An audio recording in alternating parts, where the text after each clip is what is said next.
अब हम MP NCERT की किताब को शुरू करते हैं। तो एमपी एनसीईआरटी की किताब में हम प्रश्नावली 1.2 के प्रश्नों को देखेंगे और इसके बाकी जो पिछले जो प्रश्नावली है उनका वीडियो मैं पहले से बना दिया हूँ। अगर आपको उनको देखना है तो इस वीडियो के नीचे जो डिस्क्रिप्शन बॉक्स में वहाँ पे इसका लिंक लगा है, वहाँ पे जाकर आप देख सकते हैं। तो आगे के प्रश्नों को देखते हैं। तो प्रश्नावली 1.2 का 5वां प्रश्न है, जांच कीजिए कि क्या किसी प्राकृतिक संख्या n के लिए संख्या 6n अंक 0 पर समाप्त हो सकती है। अब यहाँ पे समझने वाली बात ये है कि 6 का घात जो अंक है वो 0 पर n है वो 0 पर समाप्त होना चाहती है। तो हमें यही पता नहीं है कि कोई संख्या 0 पर समाप्त होती है तो उसके टर्न और कंडीशन क्या है। तो पहले हम ये जान लेंगे कि 0 पर समाप्त होने के लिए इसके टर्न और कंडीशन क्या हो सकते हैं। तो यहाँ पे पहले समझ लो, उसके बाद प्रश्नावली जो प्रश्न क्रमांक 5 है उसको हल करेंगे। ये संख्या जो दिया हुआ है वो 10 है, इसके पीछे में देखो 0 लगा है, मतलब ये 0 पे समाप्त हो रहा है। इसी तरह से ये संख्या क्या है 20 है, तो इसके पीछे में भी देखो 0 लगा है, मतलब ये भी 0 पे समाप्त हो सकता है। ये 30 है, 30 के पीछे में भी 0 लगा है तो ये भी 0 पे समाप्त हो सकता है। मतलब जिस भी संख्या के पीछे में 0 लगा है वो 0 पे समाप्त हो सकता है। तो जो 10 है इसी से हम टर्न ऑन कंडीशन यहाँ पे निकालेंगे। जो 10 है वो हमारे सारे प्रश्नों का सवालों का जवाब ये 10 दे देगा। अब यहाँ से कैसे सूत्र या फार्मूला जो भी हो टर्न ऑन कंडीशन यहाँ से कैसे निकलेगा। तो 10 का हम क्या करेंगे, गुणनखंड करेंगे। 10 का गुणनखंड कर दो तो 10 कितने के पहाड़े में आता है, 2 के पहाड़े में आता है तो 2 पंचे। फिर 5 किसके पहाड़े में आता है तो 5 की पहाड़े में आता है तो 5 एकम। तो इसका गुणनखंड क्या निकला, 2 गुणित 5 प्राप्त हुआ। और 1 है, इसको भी लिखना चाहो तो लिख सकते हो, लेकिन 1 को ज़्यादा महत्व नहीं दिया जाता है। किसको दिया जाता है, 2 गुणित 5 को। तो 2 गुणित 5 यहाँ पे इसके टर्न ऑन कंडीशन है। इसी टर्न ऑन कंडीशन को फॉलो करते हुए हम प्रश्न क्रमांक 5 को बनाएंगे। यहाँ पे आप इस पॉइंट को याद रखना कि 2 गुणित 5 जो है, अगर किसी संख्या को 0 पे समाप्त होना, अगर कोई संख्या 0 पे समाप्त होना चाहता है तो उसको कम से कम एक बार 2 गुणित 5 का गुणनखंड प्राप्त होना जरूरी है, तभी वो संख्या क्या होगी, 0 पे समाप्त होगा। तो हम प्रश्न क्रमांक 5 को अब देख लेते हैं। एक बार मैं पढ़ लेता हूँ प्रश्न क्रमांक 5 को। जांच कीजिए कि क्या किसी प्राकृतिक संख्या n के लिए संख्या 6 का घात n अंक 0 पर समाप्त हो सकती है। अब हम यहाँ पे क्या लिखेंगे, पहले टर्न एंड कंडीशन को लिखेंगे। क्या है, यहाँ पे लिखो, अगर कोई संख्या 0 पर समाप्त होना चाहती है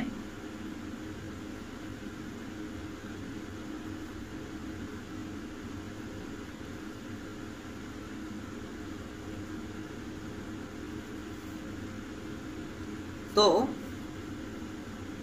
उनका अभाज्य गुणनखंड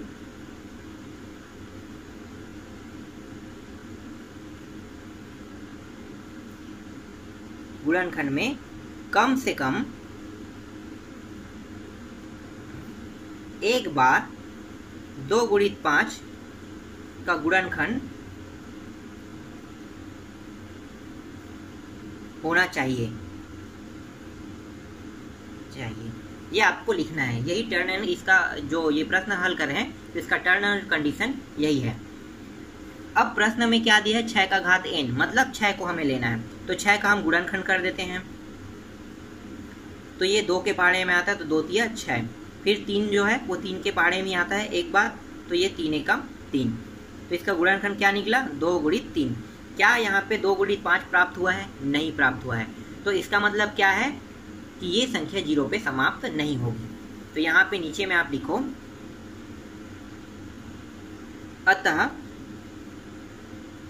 अतः दिए गए संख्या का गुणनखंड 2 गुणित 5 के गुणनखंड के रूप में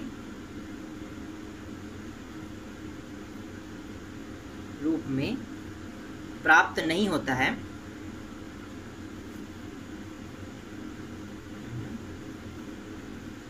इसलिए यह संख्या 0 पर समाप्त नहीं होगी।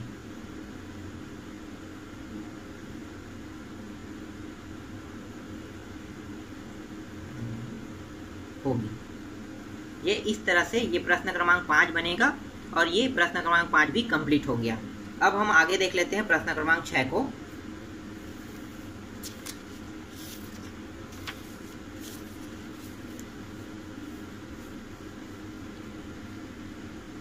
प्रश्न क्रमांक 6 है, व्याख्या कीजिए कि 7 गुणित 11 गुणित 13 प्लस 13 और 7 गुणित 6 गुणित 5 गुणित 4 गुणित 3 गुणित 2 गुणित 1 प्लस 5 भाज्य संख्या है। तो भाज्य संख्या है ये हमें बताना है। ये तो यहाँ पे प्रश्न में कह दिया है कि भाज्य संख्या है, पर भाज्य संख्या क्यों है ये हमें यहाँ पे बताना है। तो जो प्रश्न है उसको हम लिख लेते हैं।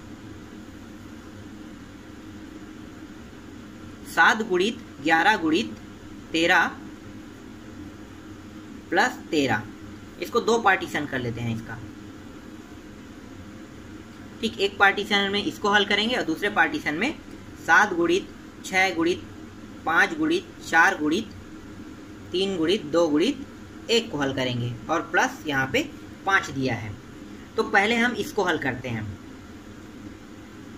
अब यहाँ पे देखो प्लस है, यहाँ पे 13 है और प्लस की इस साइड क्या दिया हुआ है, 7 गुणित 11 गुणित 13 दिया हुआ है। मतलब 13 यहाँ भी 13 यहाँ भी, तो 13 को उभयनिष्ठ निकाल लेते हैं। तो बचेगा क्या, तो यहाँ पे बचेगा 7 गुणित 11 गुणित, यहाँ पे 13 निकाल लिए तो 1 बचा, यहाँ पे प्लस, यहाँ से भी 13 निकाल लिए क्या बचा, 1 बचा। और इन सभी को कोष्टक में लिख के जो 13 को बाहर निकाले हैं उसको बाहर में लिख लेते हैं। ठीक, इस तरह से उभयनिष्ठ हमने यहाँ पे निकाल लिया। अब क्या करेंगे, इन तीनों का गुणा कर देंगे। गुणा कर दो तो 7 11 कितना होगा, 7 गुणित 11 77, 77 गुणित 1 करने पे कितना होगा, 77 का 77 होगा। तो यहाँ पे लिखे 77 प्लस 1 और ये हो गया 13। फिर इन दोनों को जोड़ दो तो ये हो जाएगा 78 गुणित 13। यहाँ तक आ गया। अब जो ये 78 है इसका हम गुणनखंड कर देते हैं। तो 78 का गुणनखंड करेंगे तो ये जा रहा है 2 से, 2 तिया और 2 निया। अब ये 2 से नहीं जाएगा, अब ये किससे जाएगा, 3 से। तो 3 एकम 3 तिया। फिर 13 जो है वो सिर्फ 13 से ही जा सकता है, 13 एकम। तो इसका गुणनखंड क्या निकला, तो हमें इन सभी मानों को लेना है। 2 गुणित 3 गुणित 13 गुणित 1, 1 को भी लेना है। ठीक है, इस प्रश्न में तो इसका गुणनखंड आया 2 गुणित 3 गुणित 13 गुणित 1। ये जो मान है इसको हम 78 के स्थान पे रख देते हैं। तो 78 के स्थान पे रखेंगे तो 2 गुणित 3 गुणित 13 गुणित 1 गुणित 13, यहाँ पे ये सभी इसका गुणनखंड निकल गया। अब इसी तरह से इनका भी गुणनखंड निकाल लेते हैं। तो पहले इसको हल करेंगे ऐसे ही। तो देखो यहाँ पे 5 है और यहाँ भी एक 5 है, मतलब इन दोनों में से उभयनिष्ठ क्या निकल सकता है, 5 निकल सकता है।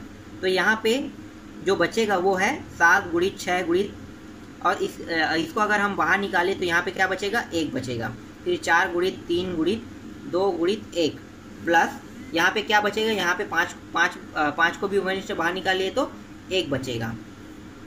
तो ये हो गया और इसका गुणा उभयनिष्ठ कितना आया, 5 आया। अब इन सभी का हम क्या करेंगे, गुणा कर देंगे। तो जब हम इन सभी का गुणा करेंगे तो यहाँ पे जो मान आएगा वो आएगा 1008 आएगा, और यहाँ पे क्या है, प्लस 1 है, और यहाँ पे पीछे में जो उभयनिष्ठ राशि निकाले हैं वो 5 है। इन दोनों को जोड़ दो तो ये हो जाएगा 1009 गुणित 5। अब इसका भी हम क्या करेंगे, गुणनखंड निकाल लेते हैं 1009 का। तो 1000 जो 9 है वो 1009 का 1009 से ही भाग जा सकता है, तो एकाम बार जाएगा। अब इसके स्थान पे हम क्या, पहले यहाँ पे गुणनखंड लिख लें, 1009 गुणित 1 प्राप्त हुआ। अब 1009 के स्थान पे क्या रखेंगे, इन दोनों मानों को।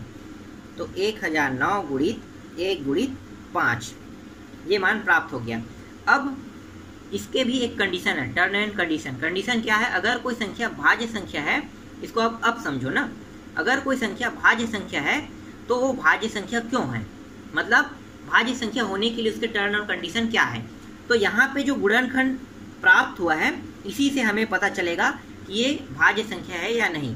तो इसके जो टर्न और कंडीशन है वो ये है कि अगर किसी संख्या का गुणनखंड दो से अधिक अगर निकलता है, गुणनखंड 2 से अधिक रूपों में प्राप्त होता है, तो वो क्या होगा, वो एक भाज्य संख्या होगा। तो यहाँ पे देखो इसका गुणनखंड देखो 2 से अधिक संख्या में आया है, 1 2 3, 2 से अधिक होना चाहिए। यहाँ पे 3 4 5 आ रहा है, मतलब क्या है कि ये भाज्य संख्या है। यहाँ भी देख लो 1 2 3, मतलब 2 से अधिक पा रहा है, ये भी तो ये क्या है, भाज्य संख्या। मतलब यहाँ पे लिखो अगर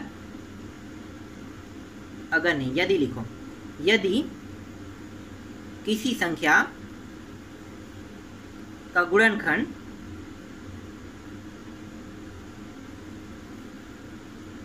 दो से अधिक रूपों में प्राप्त होता है तो वह संख्या भाज्य संख्या है।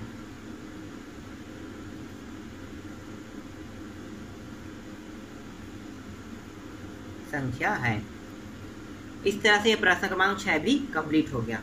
अब हम प्रश्न क्रमांक 7 को देखते हैं। प्रश्न क्रमांक 7 है, किसी खेल के मैदान के चारों ओर एक वृत्ताकार पथ है। इस मैदान का एक चक्कर लगाने में सोनिया को 18 मिनट लगते हैं, जबकि इसी मैदान के एक चक्कर लगाने में रवि को 12 मिनट लगते हैं। मान लीजिए कि वे दोनों एक ही स्थान और एक ही समय पर चलना प्रारंभ करके एक ही दिशा में चलते हैं। कितने समय बाद वह पुनः प्रारंभिक स्थान पे मिलेंगे? तो हमें क्या बताना है इस प्रश्न में कि प्रारंभिक स्थान पे वो दोनों कब दोबारा मिलेंगे।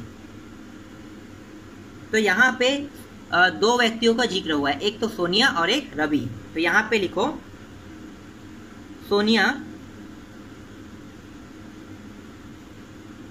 को एक चक्कर लगाने में, जो दिया है वही लिख रहे हैं ना, यहाँ पे दिया है लिख लो। सोनिया को एक चक्कर लगाने में 18 मिनट का समय लगता है। रवि को एक चक्कर लगाने में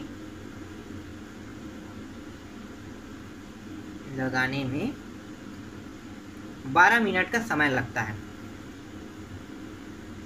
अब यहाँ पे एक चित्र मैं बना देता हूँ, उससे हम समझते हैं। ये जो है वो स्टेडियम है, रनिंग स्टेडियम। यहाँ पे सोनिया भी है और यहाँ पे रवि भी है, ठीक है। सोनिया जब इस स्टेडियम में एक चक्कर लगाती है तो उसको 18 मिनट का समय लगता है, और रवि इसी स्टेडियम में एक चक्कर लगाता है तो उसको 12 मिनट का समय लगता है। इसी तरह चक्कर लगाते लगाते वो कितने समय बाद दोनों इसी पॉइंट पे दोबारा मिलेंगे ये हमें बताना है। तो ऐसे जब प्रश्न आता है तो ऐसे प्रश्नों का एक सिंपल ट्रिक होता है। जब दो व्यक्ति एक ही दिशा में एक ही दिशा में अगर चक्कर लगा रहा है, या दो ट्रेन एक ही दिशा में जा रहा है, तो वो कितने समय बाद आपस में मिलेगा। अगर ऐसा कोई प्रश्न पूछा जाता है तो इसका एक सिंपल ट्रिक है कि उसका हमें क्या निकालना है, एलसीएम निकालना है। तो इसका हम एलसीएम निकाल देते हैं। एलसीएम मतलब गुणनखंड विधि से निकाला जाता है। तो कौन कौन सी संख्या कितना कितना मिनट दिया हुआ है, 18 मिनट और 12 मिनट, दोनों को एक साथ रख देते हैं। इसका एलसीएम निकालते हैं। तो देखो ये दोनों संख्या, ठीक है, किसके पहाड़े में आता है, तो दोनों संख्या 2 के पहाड़े में आता है। तो 2 नियम और 2 छक्के, कट गया ये 2 से। इसी तरह देखो 9 और 6 भी दोनों एक ही संख्या के पहाड़े में आना चाहिए। तो 3 के पहाड़े में आता है, तो 3 तिया 3 दूनी। और ये भी आ रहा है क्या, तो देखो आगे हल नहीं हो रहा है, तो इसको क्या करेंगे, एक बार 3 से कर देंगे। तो 3 से करेंगे तो ये 3 एकम हो गया, यहाँ पे बचा क्या, 2 बचा।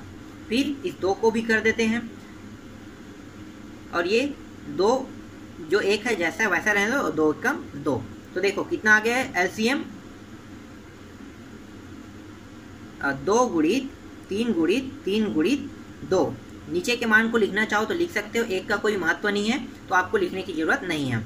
इन सभी का गुणा कर दो तो ये हो गया 2 तिया 6, 6 तिया 18 और 18 दूनी 36।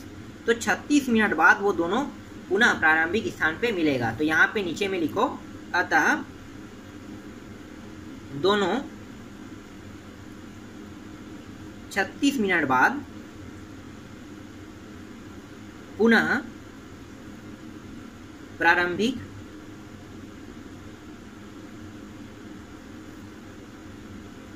स्थान पर मिलेंगे। इस तरह से ये जो प्रश्नावली है ये कंप्लीट हो गया। इसके बाद हम लोग नेक्स्ट प्रश्नावली को देखेंगे।